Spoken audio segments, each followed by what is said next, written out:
Hello, Venice. We are Studio Syro, and we are absolutely honored to be sharing our film, Tales from Soda Island, The First Ingredient, Chapter 7. I'm here with Simone Fougnier, our creative director. My name is Peter Ariet. I want to say thank you to everyone that worked with us on this production. We are completely just excited that we get to share it with everyone here at the festival at this time, and just everyone that's given us support over the years of doing this series.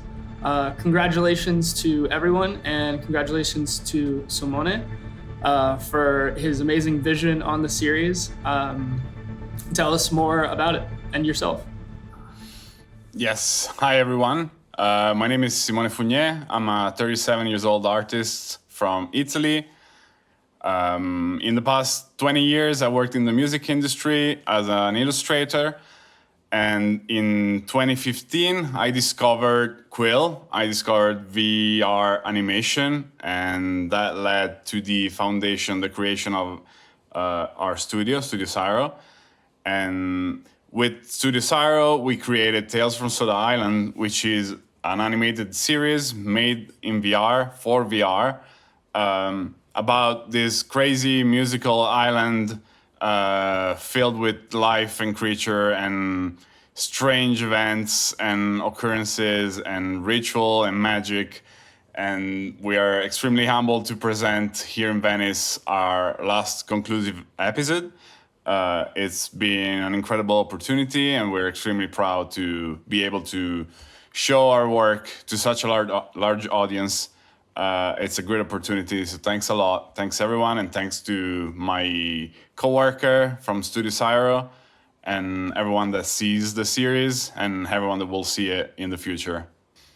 With the series, we wanted to explore the relationship between music and silence, and that's what we did in the last two episodes, and especially in the last one, the one that we're presenting. It's the culmination of the arc of this character and the resolution of his story that we've been trying to figure out throughout the season. And the idea of having silence as a character and the idea of exploring this relationship between music and silence was always intriguing to me, considering that Soda Island was born as a music project, and how reliant on music and everything is, how we were trying to communicate ideas and explore themes without dialogue, but only using sounds and melodies, made us realize how interesting would it be if the antagonist of our story was silence, was lack of sound, lack of communication, lack of dialogue. It's something that we were really interested in, and we tried to explore this idea by creating this character and throwing him into the world and trying to see how would people react when silence was unexpectedly there, and removing their ability to discuss, to appreciate music, to talk.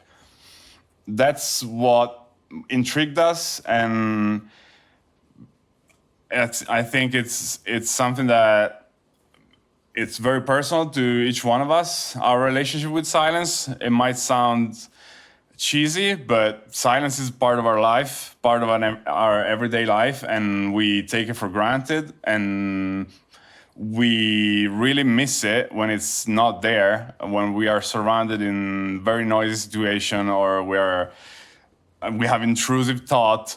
We live in a very noisy life, and silence needs to be appreciated, both in our life and in music, because as someone said, silence is what creates music. Silence is music waiting to be played, and all these ideas were grabbed and basically put inside of this character. And in our episode, our final one, we resolve the story. We give it a place to coexist and to fulfill its purpose.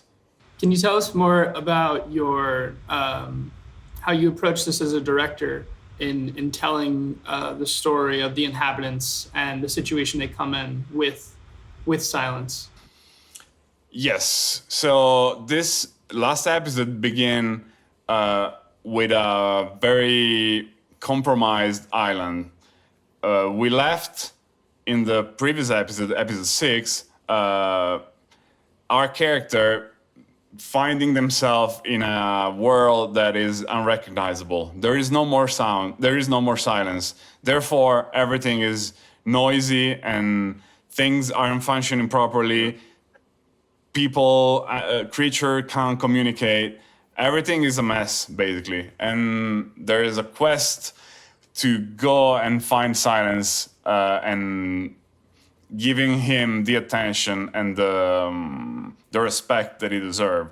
So our character, all the characters that we've been following through the entire series are now in a very difficult situation where they need to go out and explore this distracted and very uncomfortable outside world that's completely overtaken by noise, and go and look for this character that it's nowhere to be seen, nowhere to be found. Why did you choose this story to share at Venice? Well, this is the final episode of our series. We decided to, we tried to propose it to Venice, and luckily they accepted it.